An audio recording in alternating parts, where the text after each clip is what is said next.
Apple Watch Series 9 est une montre qui m'accompagne depuis février 2024, donc depuis, allez, 9 mois.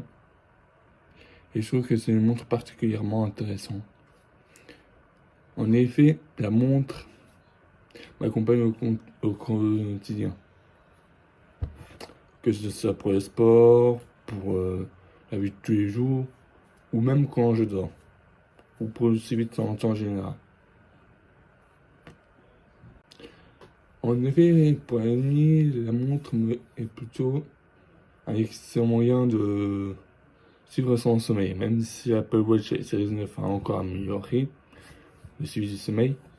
Mais Apple Watch Series 9, elle fait le café.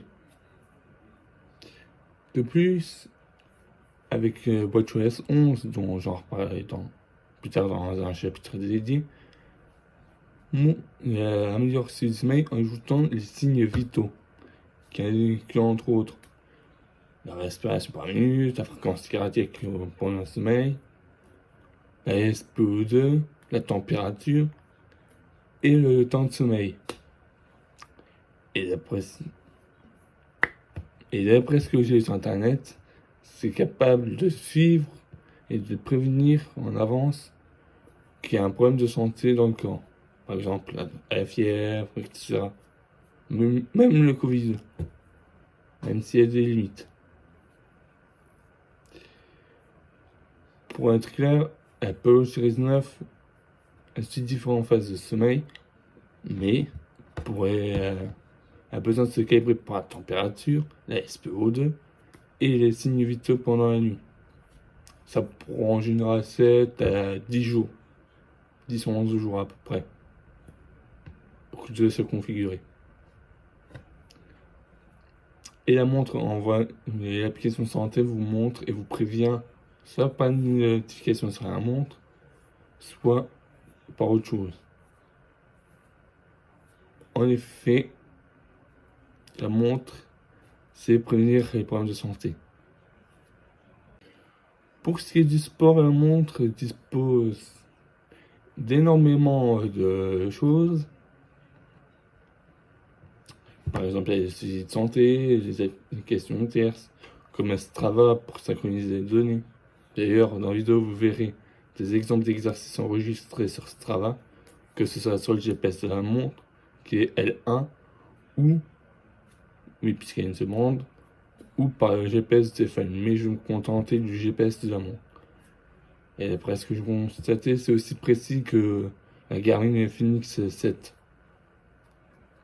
Au niveau de la précision de ce qui est bien pour une montre qui est aussi chère qu'une Garmin. Par contre, pour la vitesse, c'est le téléphone qui calcule, puisque c'est la passe santé qui s'en charge. Puisque la montre calcule uniquement l'allure et l'allure de la marche. L'allure, en gros, c'est le temps passé pour chaque pied, ou un truc dans le genre, je sais plus. Enfin bref, je mettrai au montage une explication de Wikipédia.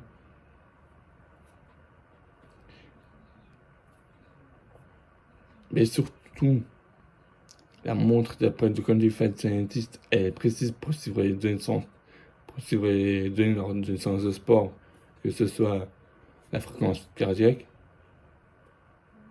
Et puis pour les calories, d'autres chaînes YouTube disent que c'est précis.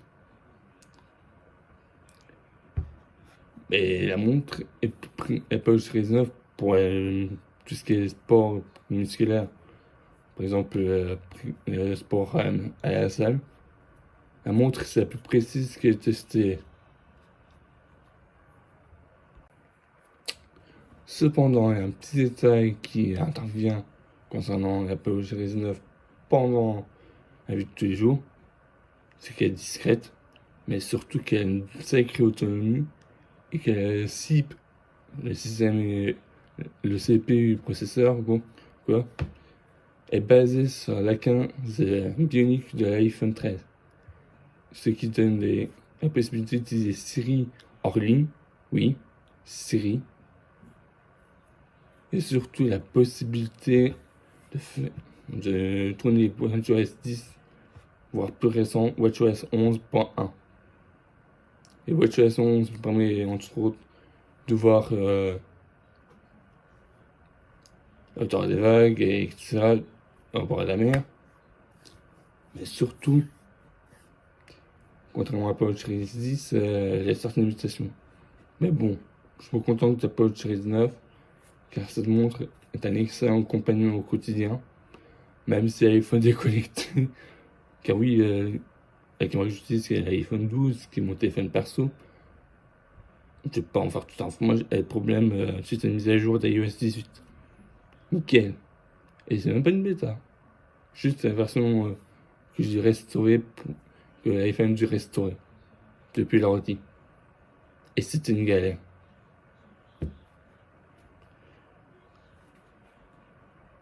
La montre, non, bon, était avis à la montre.